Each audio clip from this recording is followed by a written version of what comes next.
बिस्मिल्लाहिर्रहमानिर्रहीम। अच्छा, जितने भी हमारे साथ इधर टेलीनार की सेट्स लगी है, चाहे टेलीनार की हो या जोम की हो या जीएस की या यूफोन की, जितने भी है सेट्स, वहाँ पे जो एडीएस लगे हुए होते हैं तो वहाँ पे सबसे पहले कनेक्टर लगते हैं। वाबड़ा के लिए अलग कनेक्टर लगते हैं, लोड के लिए अलग और जनरेटर के लिए अलग।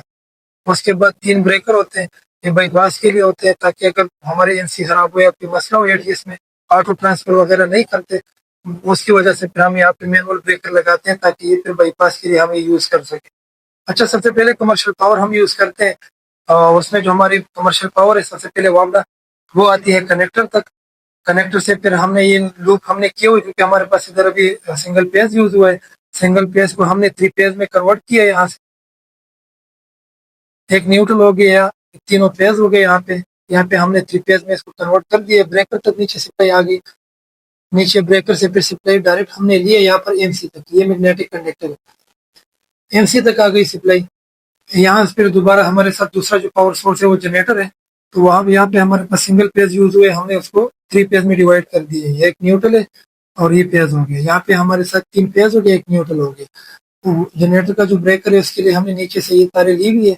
कनेक्शन यहाँ से हमने लिए, कनेक्शन यहाँ पे मैग्नेटिक कंडक्टर को हमने दी हुई है। तो जो हमारे साथ कमर्शियल पावर है उसकी सप्लाई भी मैग्नेटिक कंडक्टर तक आ गई, और दूसरा जो पावर सोर्स है जनरेटर का, उसकी भी इनपुट सप्लाई हम मैग्नेटिक कंडक्टर तक आ गई। अभी एटीएस में हम 2 किस्म के सेटअप करते हैं। एक मैनुअल के लिए हम करते हैं ताकि अगर कोई एटीएस हमारे साथ खराब हो, ऑटो पे काम नहीं करता, तो हम मैनुअली बाईपास यूज करते हैं। जिस तरह के हमने ब्रेकर लगाए हुए 3 ब्रेकर है, इसको जो हमने सप्लाई दी हुई है, नीचे जनरेटर से भी हमने सप्लाई दी हुई है ऑलरेडी, ऊपर से हमने इसको लूप किया हुआ, दूसरे लोड का जो ब्रेकर उसके साथ लूप किया हुआ है। जो पहला पावर सोर्स है कमर्शियल पावर, उसकी भी हमने कनेक्शन नीचे से लगाई हुई है, और ऊपर से हमने जो 3 पेज है और न्यूट्रल वो ली हुई है। यहाँ पे लोड के ब्रेकर को वो भी हमने दी हुई है। यहाँ ऊपर से फिर हमने कनेक्शन लिए रेक्टिफायर को। अगर हमारे साथ मतलब कोई कंडक्टर वगैरह खराब हो, हम बाईपास पे चलाते हैं, तो जैसे जनरेटर का अगर कंडक्टर खराब है तो हम जनरेटर का ब्रेकर ऑन करते हैं, उसके बाद हम ये लोड वाला ब्रेकर बंद करते हैं। तो जनरेटर की सप्लाई आती है यहाँ पर, यहाँ से फिर होके फिर ये रेक्टिफायर को सप्लाई आती है। इन केस अभी हमारे साथ वापडा का कंडक्टर खराब है तो हम जनरेटर का ब्रेकर को नीचे करके वापडा का ब्रेकर फिर ऑन करते हैं। तो वहां पे फिर आउटपुट जो हमारी सप्लाई आती है यहाँ लोड के ब्रेकर तक, यहाँ इसे हमने लिए और रेक्टिफायर को सप्लाई कर दिया। तो ये बाईपास सिस्टम है।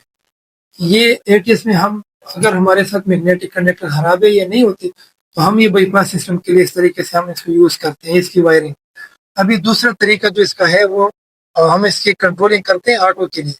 जो ऑटो की कंट्रोलिंग है वो हमारे साथ जो मैग्नेटिक कंडक्टर लगे हुए इसकी कंट्रोलिंग जो हम करते हैं, तो उसके लिए हम एक रिले लगाते हैं, एक टाइमर लगाते हैं वापडा के कंडक्टर के लिए, दूसरा टाइमर हम लगाते हैं जनरेटर के कंडक्टर के लिए। अभी इसकी वायरिंग जब हम करते हैं तो हमारे साथ इधर 8 पिन का बेस लगा हुआ है, और ये 220 की रिले लगी हुई है। 220 की रिले की बेस है। बेस में 2 और साथ हमारे साथ कोयल के पॉइंट होते हैं। जिस तरह इसके ऊपर निशान लगे हुए 2 है और ये 7 है। ये नेगेटिव हो गया, ये पॉजिटिव हमने लिया है वापडा के इनपुट से। यही से हमने फिर पॉइंट 8 नंबर की जो पॉइंट है उसके साथ लूप दिए हुआ है, क्योंकि आगे हमें ऐसी चाहिए। 6 नंबर पॉइंट उसके साथ ओपन है, 5 नंबर क्लोज है। तो जब इसके कॉइल को सप्लाई आती है ये ओपन हो जाते हैं, 6 नंबर तक आती है सप्लाई। यहीं से फिर सप्लाई होके जो हमारे साथ टाइमर लगा हुआ है, ये टाइमर है। टाइमर का मतलब ये है कि इसमें हम सेकंड देते हैं ताकि इस मैग्नेटिक कंडक्टर को बैठाने के लिए इसको टाइम मिले। उसकी कॉइल को सप्लाई जब हम ऐसे रिले के थ्रू लेके आते हैं, इसके कॉइल को आगे 7 नंबर को, 7 नंबर में से फिर दोबारा हमने इसे लूप लिया और 8 नंबर के साथ इसको हमने लूप कर दिया। तो जब हम टाइमर इसके अंदर फिर लगाते हैं और टाइमर अपना टाइम पूरा करके फिर सप्लाई आगे दे देता है, फिर मैग्नेटिक कंडक्टर यहाँ पर A1 के साथ हमने ये तार लगाए। न्यूट्रल इसका मैग्नेटिक कंडक्टर का डायरेक्ट है, इसकी तार हमने ली हुई है इधर इनपुट से ली है। तो यही से फिर जब रिले ऑन होती है, रिले से फिर आगे टाइमर ऑपरेट होता है, टाइमर के बाद फिर मैग्नेटिक कंडक्टर ऑपरेट होता है। फिर उसके बाद लोड जाते हैं यहाँ पर मैग्नेटिक कंडक्टर के ऊपर हमने लगाए हुए है। ये वापडा का लोड अभी इधर आ गया, इधर से फिर होके सीधा ये हमारे साथ जो मेन लोड का ब्रेकर है ये उधर तक आगे सप्लाई है। इसको जब हम ऑन करते हैं उसके बाद फिर रेक्टिफायर को सप्लाई जाती है। उसके बाद दूसरा हमारे साथ अगर वापडा नहीं होती, फिर उसके बाद हम जनरेटर को चलवाते हैं। ताकि फिर जनरेटर का एमसी बैठ जाए और आगे फिर सप्लाई दे दे रेक्टिफायर को। तो उसके लिए हमने फिर जनरेटर की कनेक्शन लिए हुए एक पेज, ये एक पेज लिए हुए हमने, और उसी रिले के जो वापडा से ऑपरेट है, उसी रिले से, ये रिले है हमारे साथ, उसी का जो दूसरा पॉइंट हमारे साथ 1 नंबर का पॉइंट है, उसको हमने जनरेटर का जो पॉजिटिव वो दे दिया। यहाँ पे क्लोज पॉइंट से हमने लिया 4 नंबर से, क्योंकि ये इसके साथ क्लोज है। तो यहाँ रिले के क्लोज पॉइंट हमने यूज करके जो दूसरा टाइमर है, ये टाइमर है, ये वापडा के एमसी के लिए जो टाइमर लगा हुआ है, तो ये रिले के क्लोज से होके फिर यहाँ पे 1 नंबर पॉइंट तक सप्लाई आती है। 1 नंबर पॉइंट से फिर दोबारा हमने वही पॉइंट यूज किया क्लोज, टाइमर के क्लोज से वापडा का जो मैग्नेटिक कंडक्टर के लिए जो हमने टाइमर लगाए हुए है, उसके क्लोज पॉइंट से लेके हमने यहाँ पे जनरेटर के लिए एक टाइमर लगा दिया और उसके कोयल को सप्लाई हमने दे दी, 7 नंबर पे दे दिए। 8 नंबर के साथ हमने इसको लूप कर दिया, न्यूट्रल हमने इसको डायरेक्ट दे दिया। जैसे ही टाइमर ऑपरेट होते हमने इसका नॉर्मली ओपन पॉइंट यूज किया, यहाँ पर सप्लाई हमें आगे दे देती है, टाइमर ऑपरेट हो गया, उससे आगे फिर आ गया जनरेटर का जो एमसी है वो ऑपरेट हो गया। न्यूट्रल हमने इसके डायरेक्ट लिया हुआ है, 220 सप्लाई जनरेटर की जब आती है तो फिर ये अपना टाइम पूरा करके ये फिर ऑन हो जाते हैं के बाद। जैसे ही टाइमर ऑन होता है जनरेटर का, तो एमसी जो हमारे साथ होती है वो ऑपरेट हो जाती है।